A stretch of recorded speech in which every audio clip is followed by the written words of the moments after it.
So without further ado, this is Brother Worshipful Joseph Martinez, and he is the Worshipful Master of, uh,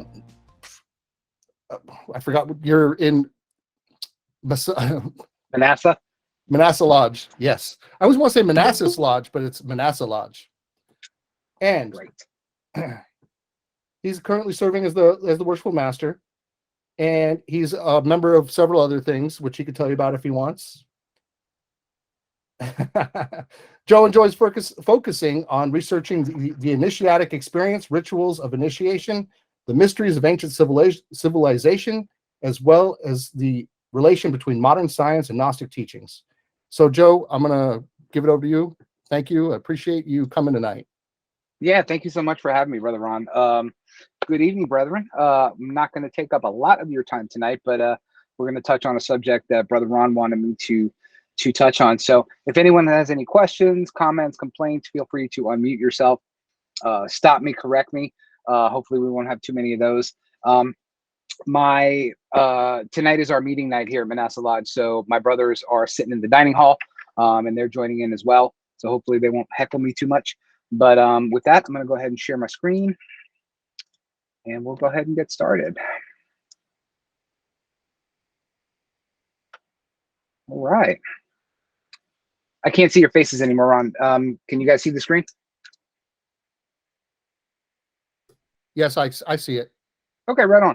So I'll go ahead and get started. If you have a question, just go ahead and shout it out.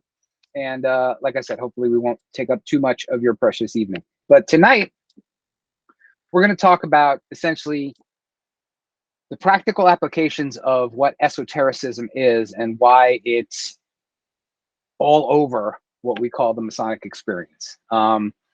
Normally, when you hear the word esoteric or you hear the word occult, it brings up certain ideas and certain themes. And sometimes it becomes a bad word when it comes to talking about it in the Masonic context. But I'm here to tell you that that's absolutely incorrect. So we're going to talk about today some definitions. We're going to talk about some of these words, how they're used, how they're misused oftentimes. And then we're going to start walking through parts of our ritual. We're going to talk about the opening and the closing of a lodge. Now, none of this stuff is, we're not going to take the secret parts of the ritual, and all this stuff is in the book or common knowledge. And we're going to talk about the meaning of these different aspects of ritual that we're going to pick on. We're going to pick a couple of bits from the opening and the closing, just that simple part of opening and closing a lodge, and talk about those definitions in the framework of that. We're going to talk about the different levels of symbolism that we see, again, with these really banal things that you would think of, such as opening the lodge or closing the door, what the significance of that is, and how these things get applied in that esoteric, quote unquote, bad word context. So, and again, I can't see your faces, and I don't know if you're on mute or not, but we're going to go through these three terms that get thrown around in Masonry, sometimes incorrectly, sometimes correctly. And we're going to talk about what they mean to the layperson, the non-Mason, what they mean in the generic common knowledge that we have, and then how they apply in a Masonic context. Okay, so we'll start with esoteric. So when you hear the word esoteric, again, I can't see your faces because my presentation is taking up the whole screen. To a layperson, to your wives, to your girlfriends, to your teenage children, to the person at work who's not a Mason. When they hear the word esoteric, what do you think springs to mind when they hear it? Just shout it out.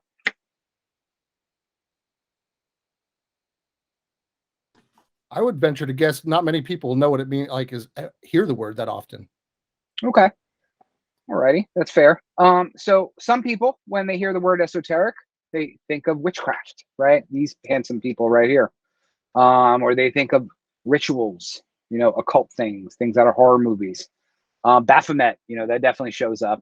To those of you who are Knights Templar, you know who that is.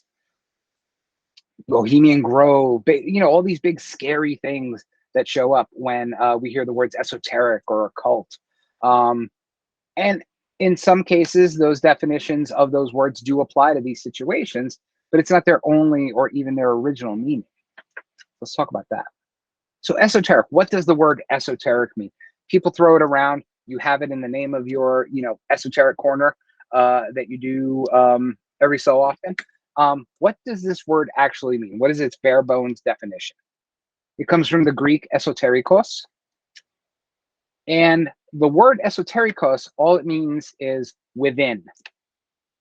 So not the without, not the external, within, the internal. That is the Greek original definition of the term. In our modern English, it means a couple of things. So the word esoteric, all it means is it's designed for or understood by the specially initiated alone. I think there's lots of examples in Masonic ritual. You can absolutely say lots of the things that we do are esoteric because they're designed for or understood by the specially initiated. Who's the specially initiated? We are. Requiring or exhibiting knowledge that is restricted to a small group. Okay, we are not, our ritual and our symbols, they're not for the masses, right? They're for the few, the select few, those that are chosen to go through that path of initiation in the world of Freemasonry. Okay, so it's not for everybody, it's for the select few. Limited to a small group, private, confidential. Parts of our ritual are private or confidential. Our modes of recognition are private and confidential. So that is esoteric knowledge. But let's take our Masonic hat off and look at other examples of what esoteric knowledge is. An auto mechanic has esoteric knowledge. Okay, he knows things about how to repair an automobile and how to do things to an automobile that is not understood by people who are not in that business. Okay, that's just one example of the word esoteric can apply to anything, but it just basically means stuff for the few, not for the masses. Okay. And obviously, things that we talk about within the confines of Masonic Lodge absolutely are special, rare, or of an unusual interest, like this conversation today. Now let's take the word occult. This one has, again, a scarier connotation. When you hear the word occult, you think of satanic ritual, witchcraft, things like that. That's its common parlance today. But the term and the word don't have that meaning, okay?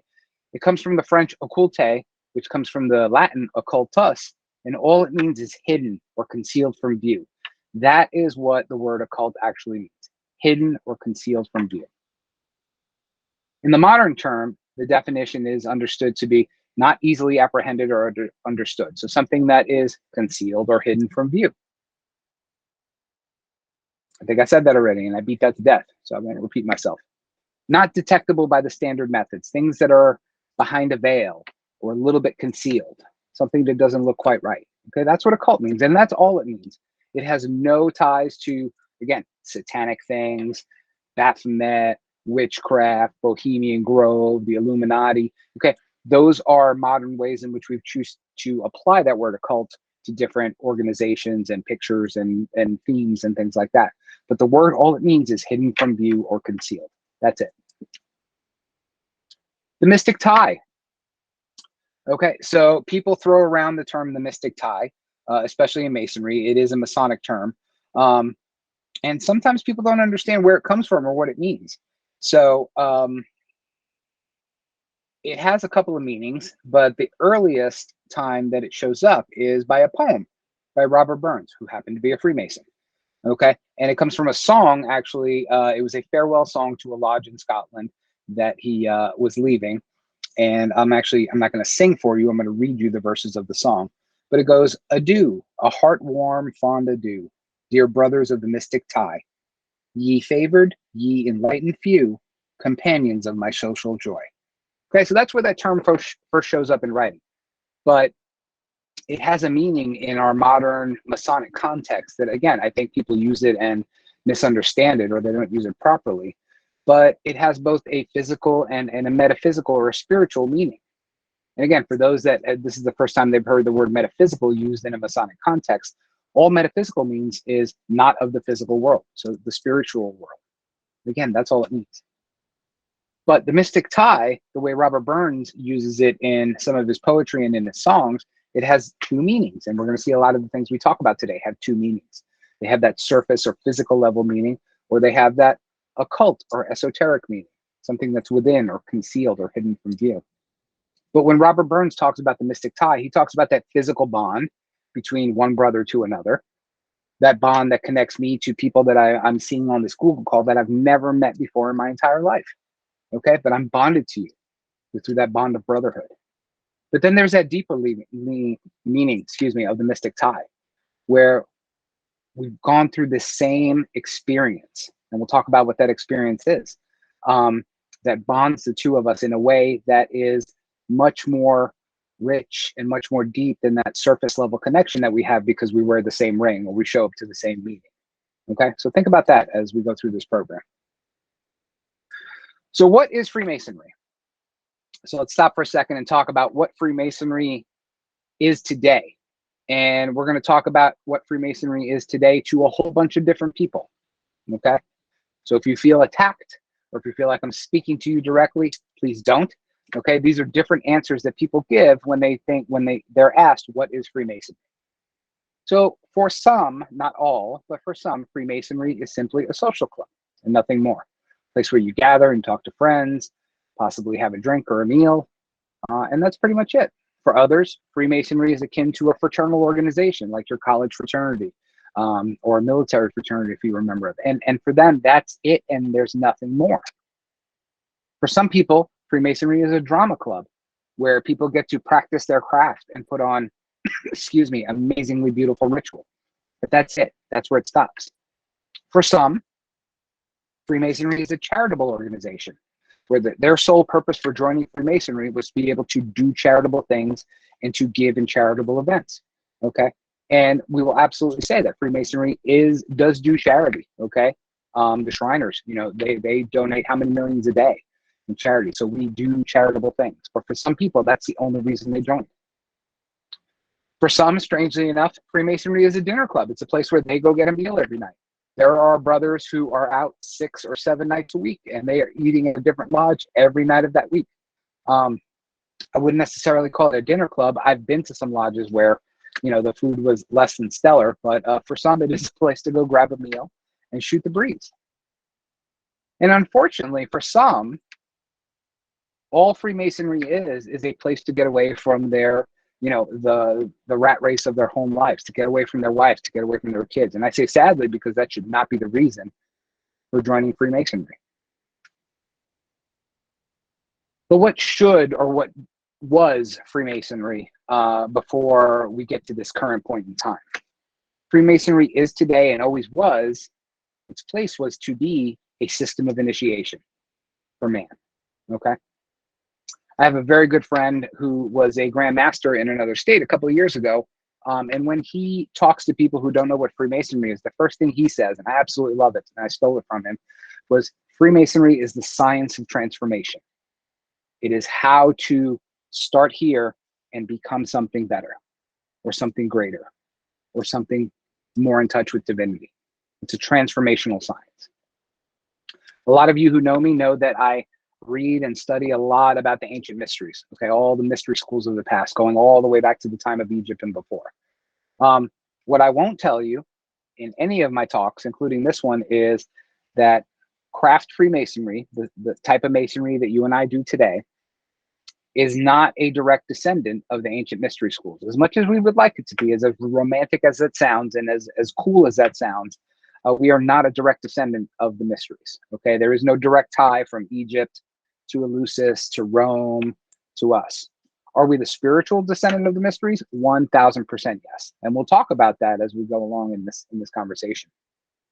It's a journey towards enlightenment. You're given a path that you walk on through different steps, and we'll talk about what those steps are. And I think for me and for many others, Freemasonry is a rite of passage for the modern man. And let's stop for a second and talk about what rites of passage are. There is a French anthropologist, his name is Mircea Eliade, one of the most popular anthropologists in the world, who spent 40 years studying rites of passage in Aboriginal cultures and ancient cultures and things like that. But he's quoted as saying that it's often been said that one of the characteristics of the modern world is the disappearance of any meaningful rites of initiation. Think about that for a second. And depending on your age range or your generational gap, think about different rites of passage that you had in the past. Okay, I can think of a couple that pop off the top of my head. For girls, there are, today there are rites of passage. There are things like sweet 16s or quinceañeras. For our brethren and their families that follow the Hebrew faith, you have bar and bat mitzvahs. Those are rites of passage going from youth to manhood and a ritual and a ceremony around it. For some folks, getting their high school diploma is a rite of passage, or getting their driver's license. So there's all these different types of rites of passage. But we live in a society that is far removed from the societies of the past, because most, if not all of them, had a defined ritual that took a youth, whether man or woman, and took them from youth to adulthood. Okay. So that being said, what is Masonic esotericism? So in short, it really is a combination of different traditions. Okay. Speculative Freemasonry, the type of masonry that we practice, did not exist. It did not spring up out of a vacuum. Okay. It didn't just come up out of nowhere, and the Hiramic legend, just showed up on the scene completely out of nowhere. It had centuries and centuries of people who added to the tradition and created our ritual and constructed a degree structure around it. Okay. So it's an amalgamation of all these different traditions that came in the past. And you can find evidence of that going through the centuries. It's a system of philosophy. We are a philosophical system. We are here to impart truths and virtues to people who want them. This sort of philosophy is spoken about, like I said, through the centuries, going all the way back to the time of the first civilizations. And how we impart that, and what makes us part of this greater family of these mystery schools, is how we achieve that. And we achieve that through initiation. So how do we initiate people? Well, we put them through a rite of passage. And all a rite of passage is, it's taking someone and transitioning them from the secular or from the mundane to the sacred. Okay, that is a rite of passage. And I think craft masonry would certainly apply. There's a ceremony or a ritual behind it, where an individual leaves or decides to leave one segment of society to join another. And there's a process that takes them through that. And for most of the mystery schools and most of the rites of passage that have existed throughout the centuries, there's 3 phases. And those 3 phases are, the first one is the separation phase. That's the first phase. So brothers, think about your time in becoming a Mason. Okay. Before you were a Mason, you were a profane or not a Mason, right? But at some point in time, you separated from the profane or those non-Masons, and you, of your own free will and accord, decided to make that leap, okay, into becoming a Freemason. So you were separated from that world you knew before. At your first degree, you were separated even further. 2 guys that were better dressed than you were told you to take off all of your things, take off all of your worldly belongings, your rings, your watches, your necklace, your earrings, take off your clothes, put on the stinky Masonic pajamas. Okay, take off everything that makes you you in the outside world. Put it in a box and walk in with what we give you, which is essentially nothing. Okay, so you're separated from the society and place that you knew. Excuse me. Then we have the liminal phase. So what's a limen? A limen is basically the threshold of a doorway, right? Those big wooden rectangles that you see going from one doorway to another, those are called limens. Okay, so it's threshold, the threshold phase, where you're no longer part of that old society, but you're yet not a full member of that new society. So you're at the threshold. And we hear that term, at the threshold, in our Masonic ritual. And then finally, the reintegration phase. Once you've gone through this rite of passage and you are now a new member of society, of that society, you're reintegrated into this new subculture. Okay, you're no longer part of that culture. You're now part of this culture, and you start to bring those values and those ideas back into your former life. That's rite of passage in a nutshell. So we're going to take a couple, not all, we're going to take a couple of examples, because I know I'm running short on time, of esotericism that happens in every single lodge meeting that you go to. Even if it's a meeting where they open, they read the bills, they read some minutes, they read a letter from somebody saying thank you for the $100 you gave them, and then they close. Okay? Even if that's the extent of your Masonic experience, there is esoteric practices that happen in each and every meeting. First thing we do here in Virginia is we tell one of the deacons to close the door. And that seems kind of trivial, right? Hey, we're closing the door. But think about it for a second. Everybody's starting to put their phones away and getting ready. And, just as we're about to do the opening ritual, the master tells the junior deacon to close the door. So he goes and he checks the gate, and then he closes the door. What is that junior deacon doing?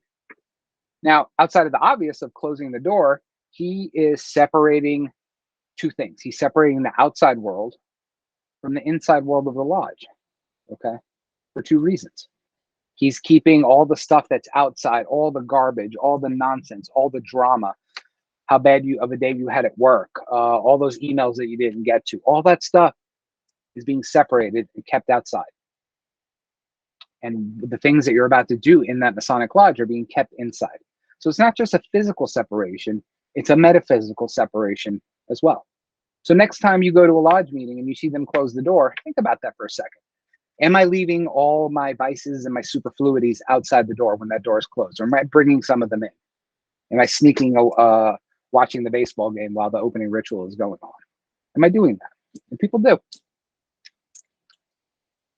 The Tyler being outside the door. Okay, so again, I think it's pretty obvious. What is the Tyler's job there to do? The Tyler's there to keep what? Cowens and eavesdroppers, right, from coming. Now, how many of your lodges truly have Cowens and eavesdroppers? And if you really did have Cowens and eavesdroppers, what is that 90-year-old person with a 6-foot-long claymore that can't even lift it? What is he actually going to do to guard you? Absolutely nothing. You want to know why? Because the Tyler's presence is more symbolic than it is physical. Okay, the Tyler is there to keep out all those things we talked about, those vices and those superfluities. Keep all of that outside nonsense, keep it outside. Don't bring it into the lodge room, because we're going to do something special in here. Purging the lodge. So here in Virginia, we call this process purging the lodge, where one of the deacons walks around and what? The simple answer is he goes around to make sure that what? Everybody has an apron and that he knows everybody. Now, do you really think that the deacon, in order to do this properly, has to absolutely walk around the lodge room to do that? No, he doesn't. He could just take a look with his head and see that he knows everybody and that they have an apron on. Okay. But what he's doing is actually has a much deeper meaning. Okay, so at least in my lodge, I have a very large lodge, so the deacon takes a very long time to walk around. But what he's doing is he's walking along the borders of the carpet through all 4 sides of the lodge. And what he's doing is he's actually creating the borders of what that lodge is going to be. So he's taking those slow, methodical, ritualistic steps, and he's creating a space for us to do work in.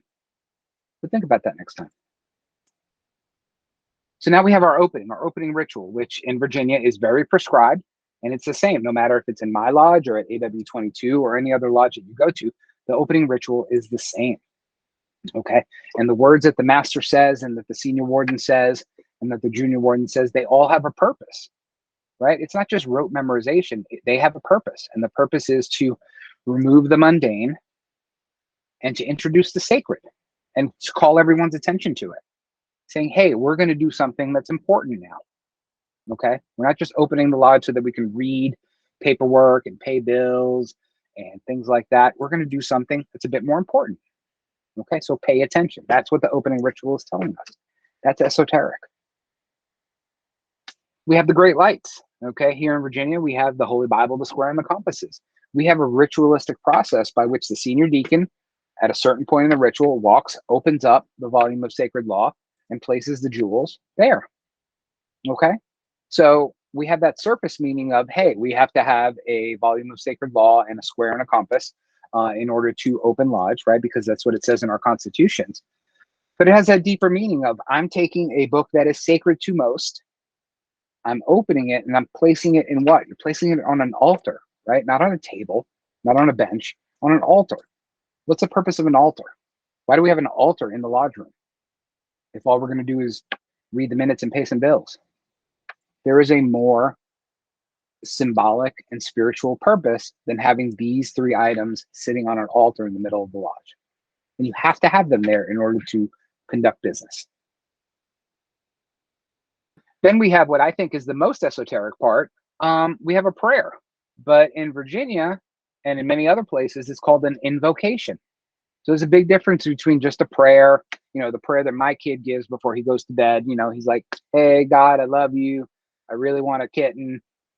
Give me a kitten. And then he goes to bed. You know, most prayers are when you're asking deity for something. Okay. But an invocation is not. An invocation, and we do an invocation when we open the lodge. An invocation, you're calling God or deity or the great architect to be with us in this place during our deliberations. That's what the invocation is. You're asking deity to join us here. You're not asking for riches. You're not asking for wealth. You're not asking for reward. You're asking for deity to come sit with you in this place. Think about that next time the chaplain gives that prayer. And then finally, and I'll close with this. We're blessed in Virginia that we have a closing charge. Some other jurisdictions don't have this or have a different version of it, but I think it's one of the most powerful things that we do. And I'm just going to say it's written in a book, okay? So it's not a secret, but I'm going to go over it with you for those that don't know it and stop at certain points and point some things out. But next time you're at a state of communication, listen to the words that the master is saying when the three of them are around the altar. He says, brethren, we are now about to quit this sacred retreat. Stop right there. He didn't say we're about to close the lodge. He didn't say we're about to go about our day. He said we're about to quit the sacred retreat. So the purpose of this place was a sacred retreat or a sacred space that we called deity down into to do something. What was that something? Then we take a break and we come back to mix again with the world amidst its concerns and employments. Those were the outside things, the things that we left outside with the Tyler when we closed the door and separated the outside world from the inside world of the lodge. Forget not the duties which you have heard, so frequently inculcated and so forcibly recommended in this lodge. Think about that meeting you just sat in. What did you hear that you're being charged to take outside the door with you? Remember that around this sacred altar, we have solemnly bound ourselves to befriend and relieve every brother who shall need your assistance. Again, we're pointing to an altar, not a table, not a bench. It is an altar. And we had a prayer that invoked the blessing of deity. We asked deity to please be with us in our business. I'm trying to remember where I left off. You have promised in the most friendly manner to remind him of his error and aid a reformation. These generous principles are to extend further. Every human being has a claim upon your kind offices, not just your best friend who's sitting next to you during the meeting, not just your buddy who's across the way. Every brother merits your time and attention, okay? Even the ones you don't get along with. Okay, that's what the charge is saying. Every human being has a claim upon your kind offices. Then we take that extension of brotherly love and we bring it out into the world. That's one of our charges as Masons. Okay, not just to love and hug the guy that you're with or to give $5 to a brother and you fulfill your duties. It's to take that love, the brotherly love, the relief and the truth, those virtues that we learn and take them out into the world and share them with everyone.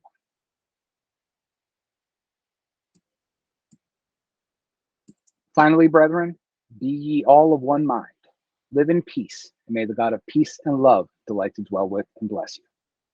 Now you're telling deity to be with your brethren at this time as you close this sacred space down and you go back out into the world. So the next time the master does the closing charge, think about those things. It's more than just words.